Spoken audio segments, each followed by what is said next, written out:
Hi everyone, my name is Steph, this is the Novelty Corner and welcome back to my channel. Today I have a books beside my bed video for you where I wrap up the last 7 days worth of reading. I'm going to be talking about 9 things. There are a few other bits and pieces that have been in various projects throughout the month that may or may not have been also read within the last 7 days, but there'll be videos coming for those. We are going to jump into this with 2 picture books that I received for review in February, and they are both by Allen and Unwin, and they sent them to me for review. The first one is The Most Amazing Thing by Ian Hayward Robinson and Matt Shanks. This one is a really gorgeous story about a young boy who comes from a family of very accomplished, very intelligent individuals, and he goes to his mother one day and she asks him to draw the most amazing thing. And he doesn't know what that is. So he goes and he starts talking to the other members of his family, all who have very different interests and different skill sets and very different approaches to life. And they all have a different interpretation of what the most amazing thing in the world is. As he asks them and he gets different responses from all of them, he just gets more confused and frustrated. And ultimately what he discovers is that that's actually okay, that we can all find joy and amazement in different things. That's what makes us unique and individual, and is one of the most remarkable things about the human brain, is that we view the world in different ways. It has bright, gorgeous, colourful illustrations. It is absolutely wonderful. I think my review for this goes up on Kidlit Joy today, so that is available to you. And then the second book that they sent me was Footprint by Phil Cummings and Sally Solhan. So Phil Cummings is an author that I absolutely adore. His work and his writing is absolutely stunning. And Sally Solhan is just an incredible illustrator. I mean, these illustrations are absolutely gorgeous. So this one is very much a poem and lyrical journey through nature and looking at the footprint that we leave behind. And it is very hopeful for the future. It is talking to the next generation about how we care for the land that we are on. And it is just absolutely stunning. Beautiful, gorgeous, lyrical. I mean, I always luck out with picture books from Allen and Unwin because they are just stunning. I also ultimately decided to buy a new book, new graphic novel, because I loved the first one so much. This is the companion to Garlic and the Vampire, and it is Garlic and the Witch. And this is just a really short, like, I think it must only be a duology.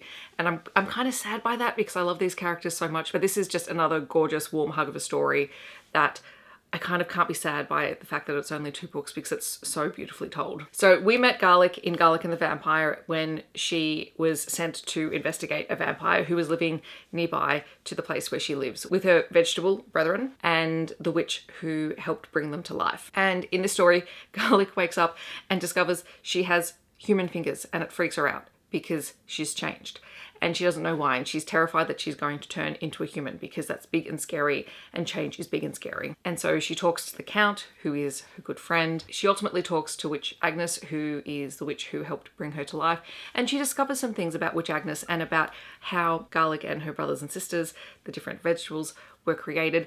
And the whole thing, it's beautiful and it's wholesome, and it is about being brave in the face of change. I don't know what else I can say about it. I think Garlic and the Vampire and Garlic and the Witch sit very much in the vein of things like the Tea Dragon Society for me, in that they are telling beautiful, important stories in a magical and whimsical way that you just sit there and you're immersed in the story. I mean, it's just such a fun little book. And now that I have read it, I actually have a couple of other graphic novels to read hopefully this weekend, because I want to review all of these and then take these into work. They're just stunning stories. Like I'm gonna shove these at the people who are working in our library and go, can you please buy these and put these on the shelf, because they will appeal to so many people, and they're simple. Like, they're not complex and they don't use big fancy words to tell an absolutely gorgeous story. Then I read the next book in this little short novella series, and I forgot to write it down again because of course I did. I read Worst Wingman Ever by Abby Jiminez. And this one is super short, it's under 100 pages long. Oh, I think the series is called The Improbable Meet Cutes. I think that might be what it is. Every story is about an improbable meet cute. In this one we have Holly, who is a hospice nurse who is helping to care for her grandmother in her last days. And obviously that is hard, and she's going through a lot. And on Valentine's Day, she finds this card under her windscreen wiper, and it's not for her. It's been placed on the wrong car by someone. And it's a Valentine's Day and it's a bit strange, but she doesn't think anything of it until another note is left. And it turns out that John, the guy that placed the note there, was doing it on behalf of his brother, and he put it on the wrong car. And so he kind of apologizes because he sees this car in different different places, but recognizes that it's the same. And so the two of them end up exchanging these notes left on her car. They never actually meet in the first part of the story. He is a tradie, he works maintenance for a couple of buildings, and he notices that her wheel is flat, and so he fixes it one day out of concern for her. And there's lots of little sweet things until they finally come face to face. And it turns out, they've had a couple of moments where they've crossed paths and just haven't realized that's the other person. And it was just really sweet. I mean, it's Abby Jiminez and I like her writing. I had a good time, and this one was just fun to pick up and read when I just needed something short so that I felt like I was reading, but I didn't have time to read something that was really long. I also read Wild Things by Sally Rippin. Sally Rippin has just been named as the Children's Laureate for the next 2 years, Children's Laureate? I think so. If you don't know Sally Rippin, she writes the Billy B. Brown and Hey Jack series, amongst other things. I actually came to her work much earlier than that, when she was illustrating children's picture books for other authors. She was also writing her own picture books, but I came to her through sort of her picture book work and have sort of been dipping in and out of some of her novels. This is Sally Rippin's nonfiction book about, the tagline says, how we learn to read and what can happen if we don't. It is the story of finding out that her son has both dyslexia and ADHD, and the fact that he struggled to read, which, as a parent, as a writer, as someone who works closely with people who teach children how to read, was something that she didn't necessarily understand initially, and she didn't pick up on in her son. And when children don't like to read, sometimes parents don't understand why that's the case.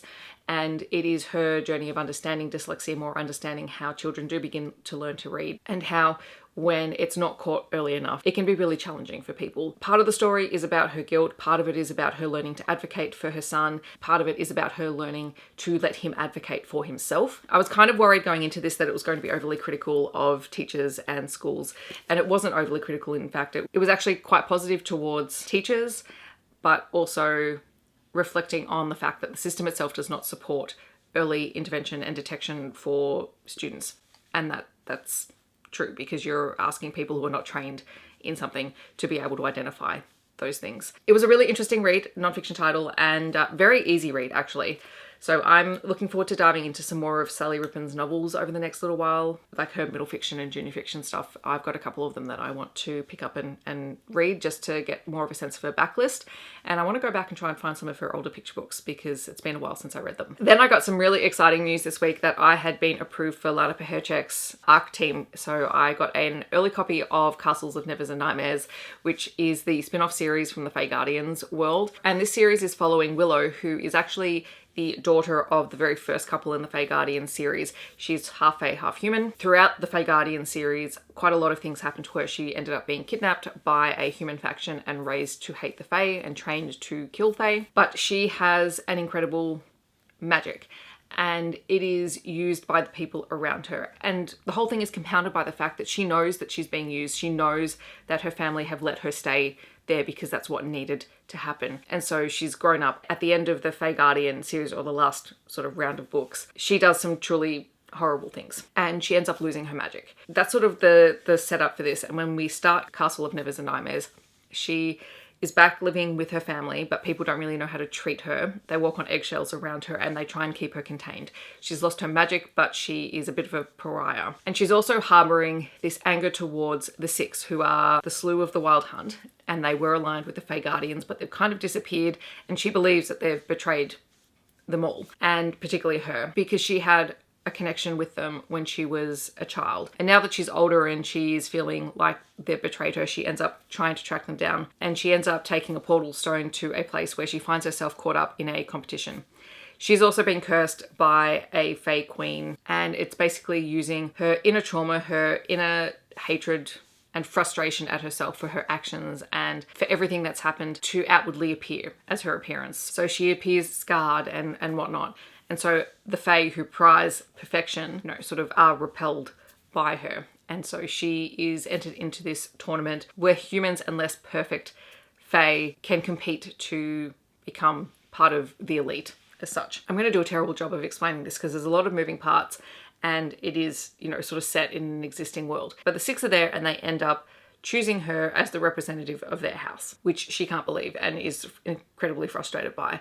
But what what we realize as the readers, or what we're told as the readers, and what she realizes is that they are not the same six that we knew earlier, where before they were kind of a hive mind, and so they were deeply connected with one another. Something has been done to them. It's separated their hive mind. They're all individuals, but only one of them can remember Willow and the things that happened in the past. The others are forgotten. So Fox, who is the one who can remember, is trying to keep everyone together and to try and get Willow back into their midst because she is sort of their fated queen figure. Yeah, it's very interesting because eventually this will end up being a Why Choose story, but it's not in this book. There is a lot of setup. As someone who has read through the entire Fae Guardian series and has known that something has been building towards this, like, it was deeply fascinating and I really, really enjoyed it. I'm very excited about the next book that's coming out in the series, and I do actually already have this hardcover pre-ordered, and I'll probably do a reread when I get it, because there's a lot of moving parts in here and a lot of setup and a lot of characters that we're introduced to. Hi everyone.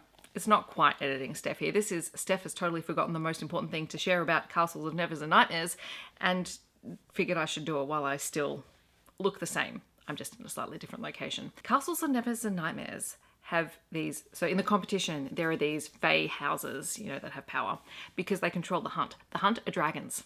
There are dragons in this book, so all of you people who like dragons, there are dragons in this book. We don't spend much time with many of the dragons except for the Wild Hunt, which is a baby dragon. A creepy baby dragon who behaves like a 2-year-old toddler and is thus my favourite dragon ever. Just putting that out there. Where the Fae Guardian series, I think, was a fantasy romance but is still sort of rooted in urban fantasy, this one feels more specifically fantasy romance because Willow herself never grew up in a human world. She grew up only in the world that was ruled by the Fae. Sorry about the lighting, the sun has decided to appear. I'm intrigued, I'm enjoying this world, and I will definitely be continuing. I also read Renovation of Love by Meka James. It was my Buzzwordathon book because it had the word love in the title. This is a second chance romance between Cynthia and Marcel. Both of them are in their early 40s, and we know that when they were teens, they were a couple, and then Cynthia just left. And now that she has come home, she has inherited her aunt's house. She's looking to renovate it, turn it into a B&B. And Marcel is the best builder in town, and so her friend has basically hired him for the job to help Cynthia turn this place around. And the two have to confront sort of the unresolved feelings that they had from the past, particularly since Cynthia left and never told Marcel that she was going and never contacted him after she left. Content warnings in this book for discussions around teen pregnancy and abortion. I enjoyed this one, but I did feel it felt a little bit hot and cold at times in terms of the fact that they were on, they were off, they were on, they were off, as they were trying to sort through their feelings. Like it happened a couple of times. So that felt a little bit jarring at times, but overall it was a really enjoyable story. I enjoyed the characters and the world, and I'm glad that I finally picked this one up because it's been sitting on my TBR for a while. I also read What Feasts at Night by T. Kingfisher. This is the second book in the Sworn Soldier series, and this was just fun and creepy in the best possible way. I probably should not have read it at night, but you know, I did anyway and I was fine. I say that because I have an overactive imagination, and this book very much deals with a type of sleep paralysis, but perhaps with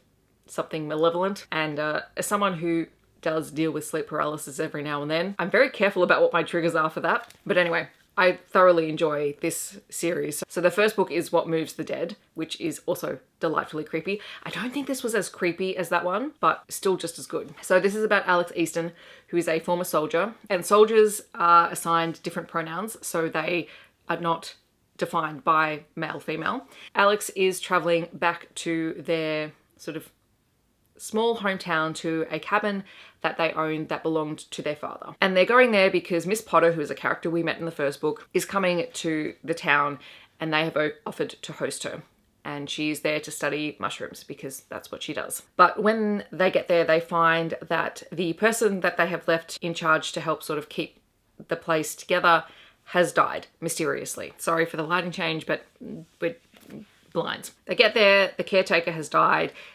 The town says strange things about this property, and then all of the people who are staying there end up experiencing terrible nightmares about a woman who climbs onto their chest and steals their breath. And so it is an exploration of exactly what is happening. I quite like Alex as a character because they're part skeptic, but they're also not, because they've spent time at war. And they also make mistakes. They're not perfect, they're fallible. Like, this thing is super short, but I was deeply compelled. Like, there's a lot of story packed into this many pages, and it is creepy and atmospheric, and I just thoroughly enjoyed my time with it. And then last but not least, I read Body of Lies by Sarah Bailey. I had this as a NetGalley review copy, and it is the fourth and final book, I think it's the final book, in the Gemma Woodstock series, which is an Australian crime mystery series. So I started reading this series years ago. It is published by Allen and Unwin, just like the picture books, and they used to send me the physical copies of it, but this one came out on NetGalley, so I just requested it because I get auto-approved for it. And I remember being really fascinated with book one, which was called The Dark Lake. And because we're introduced to this detective, Gemma, who is a flawed human. She's not perfect.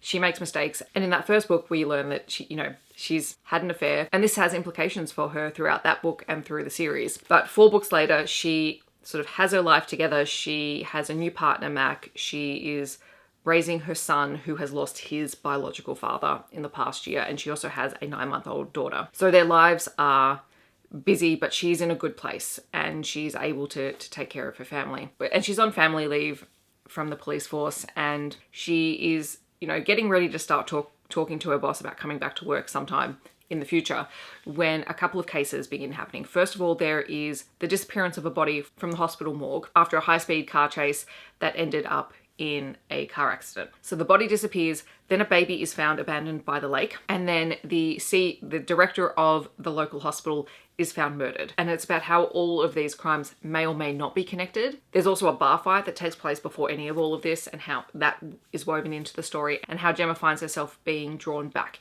into work. And she does it unintentionally the first time. She has a friend who's a journalist who, drags her into things, and then she ends up coming back on a sort of temporary basis, and she's having to work with a new detective who she refuses to report to, and who she thinks is just an arrogant SOB, who, as we get through the book, we discover, that there's things in his life that cause him to be that way.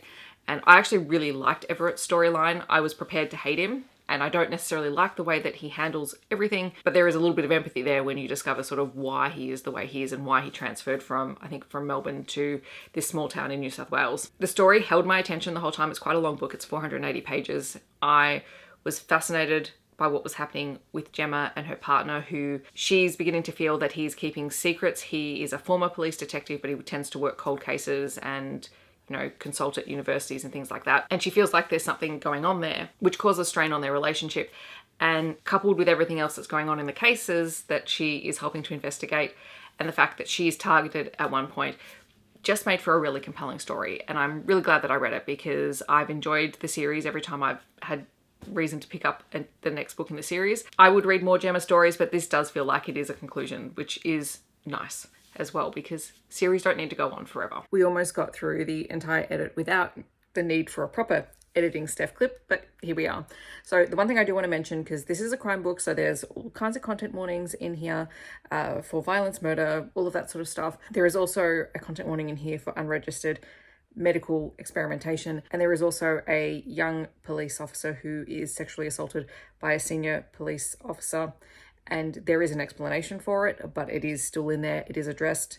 Just be aware of it. So yes, those are the books that I have read this week. Mixed bag again, which is great. In the comments, I would love to know if you've read any of these books, or if you're planning on picking them up, or if there's something that you have read and loved this week. If you want to let me know that you're here but you don't want to leave a comment, feel free to leave a tree emoji down below. Otherwise, I hope that wherever you are in the world, you are staying safe and healthy, and I will see you in my next video.